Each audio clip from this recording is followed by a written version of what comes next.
Howdy, damn it. Thanks for joining me, Ags, as we try and make some sense of one of the most awful games I have ever seen. I've been a A&M football watcher probably since, I don't know, 99, where I probably started watching more intently. This is the worst game I've ever seen. Worst one. Can you think of another? I know I can't. Um, Trying to make some sense of it, but I think it's the wrong question to start off with. I don't think there is a way to make any sense of all this. So I think we kind of just get our wheels spinning when we're trying to do that in the first place. I just don't even think it's worth it, to be quite honest. So I'm turning this into the Fire Jimbo Watch podcast. And I mean that. I for real mean that. Now, I don't know when that's going to happen exactly, if it's going to be 2 years or 3 years, but we are on fire watch. Okay, so pick up a bucket, and you can just hold it. You don't even got to throw any water on that fire if you don't want to, because maybe that's what's best. Maybe that's where we need to go. Um, I really don't know at this point. Who does? So I will try and make some sense out of this, or at least what we're going to do is we'll just try and talk through what's actually happening, and maybe understand some of that. But I, my biggest question, I think, moving forward, because we don't know if this is going to happen in the next year, 2, 3, when. Probably 2 to 3 years, based off the contract, is how's he going to respond? And whenever I say he, I'm not just talking about Jimbo. So we'll get to that too. That's part of the scorched earth segment. He, starting off with Jimbo, how will Jimbo respond? Will he make a change at OC? Will he change schematically? Will he game plan differently? You know, it just really irks me when I know that we need protection for our quarterback and we've done little to nothing to change that scheme up. And when we do, we end up going right back to it. So, you know, we've done some 2 tight end stuff. And I look, I get it. We're operating with low numbers here, and I'll point that out here in a little bit too, because it is a real problem. However, we saw late in the game the running back go over and chip the defensive end to give Zune a little bit of help. He's just been overwhelmed. He's just not there, right? Where has that been? That's not a numbers issue. That's just a decision, knowing, doing something, making a style change. We could have done that 4 or 5 weeks ago. Heck, we could have done that after Sam Houston State, or we were still waiting on him to come back. We could have done that really early on. He's needed that help for a while. Dire. This is dire. It really is. So, well, we're going to see what kind of changes are made. Keep your eye out. What I've learned through this whole thing, and what I'm trying to do through this whole thing for me, is just learn. I gave you a prediction of 30 to 28 Auburn. And despite, or in spite of being way off on the total of the game, the point differential was pretty well spot on. I think we scored 10 points. They scored 13, 3-point differential, and I predicted a 2-point. Okay, great. I think what I'm learning is to trust my gut. I think back to the beginning of the season whenever I said, watch how we play Sam Houston State. Watch how things go in the first quarter. If we come out and score, if it looks easy, are we able to get our backups in at the end of the third quarter?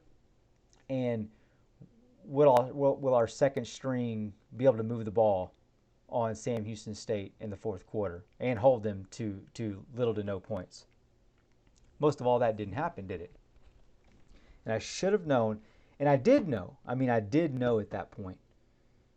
The point is to trust my gut on what's taking place. So I'm going to give you a few of those trust my gut situations that are happening. And they're going to run the gambit. First, let's talk about the pressers. When's the last time you heard Jimbo talk about coaches? It's a coach's job. They need to do a better job of getting our players into position. Where's that happen? Where's that gone? Not hearing it as much anymore, right? So where's the self accountability? Absent from what I've seen, which is not a good sign. Not a good sign at all. It used to be them as where the ownership lied, the coaches, the head coach. Now it's execution, right? Now it's about execution.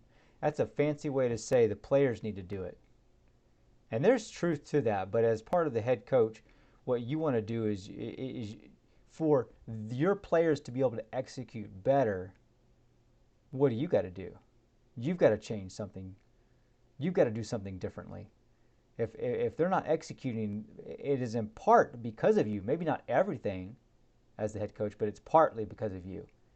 So you need to figure out what your part is. And maybe it's the execution aspect has been 100% on the players at this point. It's highly doubtful that that's the case, but the mindset, I think, is what's changed. Is it his responsibility or is it the player's responsibility? From the outside looking in, we can recognize there's both parts take responsibility. But if you're the head coach, you can only control you. You can't control the players. So your mindset needs to be, I'll do a better job. And that's it. I'm missing that mindset right now. That's a problem. That's a problem. Don't tell us things that we know and tell us the opposite of those kinds of things. Okay? So this is one way that that's happening. He's not taking accountability anymore. There's two ways to get fired, in my opinion. The first one is to lose the fans. We are on our way to that. We are on our way to that. Stop blowing smoke up my britches because it don't tickle. Okay? This has got to it's got to be amended pretty quickly. Okay? Don't tell me it's not all these other problems when we all know good and well that there are problems to go along with it, right? What gets me on this is his legacy's on the line. What does he want to be remembered for? Does that want to be for having a 4-8 season or just a bunch of 8-4s? Getting a 9-1, was it a 9-1 in a COVID year, right? With the big asterisk that we all said that it really didn't matter that it was COVID, but everybody's saying it, and of course it's going to play out, and that's your lone good year. Needs to think really long and hard, really long and hard. So losing the fans is a big one. That's the number one way to get fired. We'll get back to some more of that in a second. The second way to get fired is to lose the locker room. Now, you noticed that Moose wasn't playing, right? And if you've been checking up on that and you've seen some of the fallout and you've kind of picked it up, I'll go ahead and summarize it for you. But here's what happened. Best as I have been able to understand is that he was wearing sleeves, and this was against team rules. Okay, now I'm going to talk from both sides on this, and this comes from being a disciplinarian myself. I have to deal out a lot of discipline. So there's a time and a place to question a rule and to rebel against a rule. Before the start of a game is not the time. So there's a large part of this that's just going to be on Moose. Okay? You might think, well, why is that even a rule? It's a good question. It really is. And I wondered to myself, there were a couple things that came up right off the bat, and I'm like, well, if you're wearing sleeves, maybe it's makes it easier for the defenders to hold you, which will then not end up being called by the referees anyways, but you get the idea. That probably doesn't wash real good because these sleeves that they're wearing are really skin tight. They're not very good for grabbing a hold of. But as minds came together on Twitter and you start to dive in and kind of figure out some more of this stuff, you kind of get the idea, well, maybe it has to do with, position-wise. Maybe sleeves aren't allowed for his position. And it's like, well, what position would that be? Second, I see other receivers, and he's worn them before this earlier in the season. Yes, all that's true. More questions, more things need to be answered. But it is a team role, and there's a decent reason behind it, which is that in colder weather, wearing the sleeves, it becomes more difficult to field the ball, particularly from a punting standpoint, a punt returning standpoint. This actually was something that the team, including the players, agreed upon. I believe it's been 2 years ago, after there had been a number of fumbles on punts. I said funts. In regards to wearing these sleeves, so they decided to go away from them. Okay, okay, it's a functional rule. It's about winning. I can roll with that. Is it that big a deal? I'm not sure. Really, at this point, still some questions left to be answered. But I know that he could have chosen to take those sleeves off, and he did not. Why? Why did he choose? Because right, by choosing to not take the sleeves off, you choose not to play. Why would he choose not to play? This is the first sign I've seen, concrete sign. I understand we've had some suspensions, and those are my thing on that is those are freshmen. Moose is not a freshman. He's a guy that's been here 2-3 years. He's in this program. Okay, he's not quite a senior leader, but he's there. I wouldn't expect this from him. I would expect it from a freshman, and I could wash it through with a freshman because they're still learning, but not him. He's rebelling. He did this for a reason. And when you deal with people doing these kinds of things, they're doing it to press the rule. He's doing it to press buttons. I don't mean it in a bad way. He's frustrated. I get it. This is just not the way to do it, which means that Jimbo is starting to lose the locker room. Hate to say it. This is where we are, and we've got to go with our gut, and we've got to call it. This is what I've learned. This is what I'm seeing. So, how is he going to respond? Getting back to the first point, this is going to be a big one. He probably needs to have been recruiting the guys in-house starting 2 months ago, because he's going to need to keep these guys around. Big problem coming up. Are they going to hit the transfer portal? What are they going to do? Because Moose is rebelling, and he's kind of fed up with it. And there's some truth to that. Believe you, there's some truth to that. He may be frustrated about the play calling, the scheme, how things are working out, the lack of player development, say from the offensive line situation. A lot of things to go around. And so I think that's why his actions are what they are. He's frustrated, and I understand it. It is wrong, in my opinion, for him to do it like that. Puts the team at risk as not being a team player. So plenty of accountability to go around. But that's kind of what was going on there. Unfortunate as it is. First sign, watch out for the second signs. I don't know what the second signs will be. It's hard to say. But as this locker room starts to go and as this fan base starts to wane, the hot seat's going to tick up quick, very quick. How long is it going to take? I don't know. But it is ramping up, so we'll keep an eye on it. There's not much in the way of doing a UMass preview, right? I mean, it's UMass, like a 30-point favorite, which, holy cow, take UMass in the points at this point, right? But, yeah. More to say.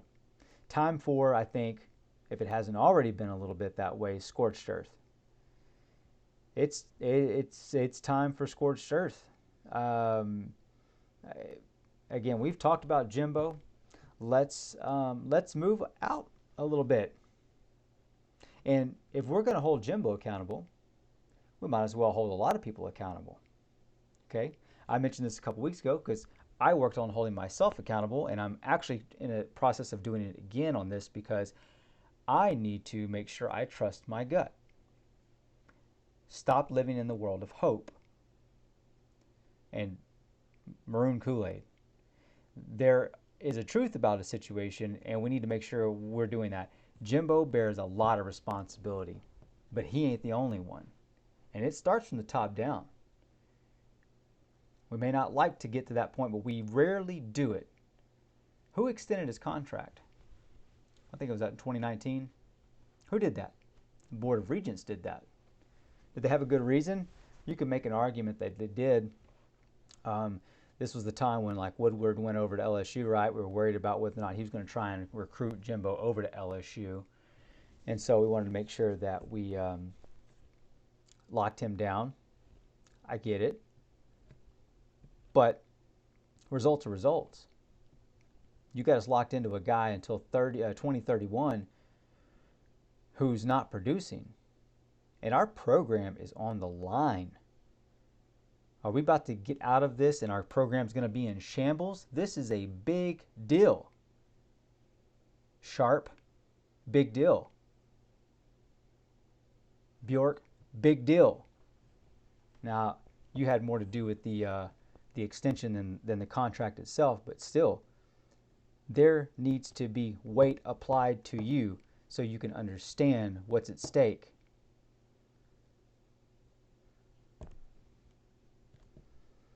You, watching, the fans, the donors, all Aggies have done everything and more that has been asked of you. Everything and more. There's a contract with us too that there's something owed. I'm not saying it's a national championship, but I know that that debt is not being paid in full currently by those in leadership and by those in charge. Jimbo, Durkin, Adazio, all the coaches. That is not being paid back so far. Y'all are in debt massively. And your credit score is taking a hit. Huge hit. Suckers, especially Jimbo's, is probably under 600 at this point. And you couldn't get a loan to save your life. So you better watch out. You better get it on track. You better start figuring out how you're going to respond. How will he respond? Let's really tie it up. Here's how I think he should respond. Fire Durkin. Tarmac him. Get it out. I've seen enough. I said that we should have been spying from the get-go, and I watched it one too many times when we didn't. I'm tired of it. I know there are some reasons, but again, results. Figure it out, or here's your hat. Okay? This is where we're at. We don't owe you anything. You owe us. And it doesn't look like this. I'm not saying you got to be perfect, but this 10-point outing, 215 yards of offense, over 200 yards rushing on us, ain't working for me, pal. It's not. Get an OC. Second one, right? We need an OC. I don't want to see a late play call again in my entire life. I don't want to see him arguing with an official while a play needs to get pulled in or called in. This is why, if no other reason, I am 100% on board with the OC. I don't think his play calling has really been that big of an issue, but it's how he's doing it. We need some creativity. We need some energy. That would probably provide it. It would perhaps make a splash with the recruits and help carry the class through as well. Need to get on it fast and quick. And finally, from the top down, every fan should be apologized, particularly the ones who are not in leadership. Y'all have been given a responsibility, and you're not following through. Sharp, Regents, Bjork, Jimbo, and the rest of the way. I should be getting an apology pretty quick. And whenever I say I don't mean just for me, all the fans. That's how I feel. I'm not going to apologize for that. It's nothing personal. It's, at least it's not personally against anyone, but it feels personal. I feel like I've invested personally, and I expect a personable return, or at least an acknowledgement of what has been taking place. With that, some of my confidence can be restored that adequate changes will be made and that trust can be given that changes will be made.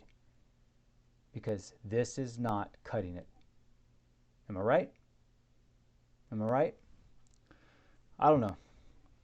We'll see. We'll keep watching, and we'll track this all the way through. I'm going to be here with you the whole way. So if you want to keep getting all that, hey, like and subscribe. It doesn't matter to me. I'll be here the whole time, no matter what. So, sorry we got a horrible loss. Stay tuned for UMass and LSU, and then we'll hit the off season. All right. Until then, thanks and gig 'em.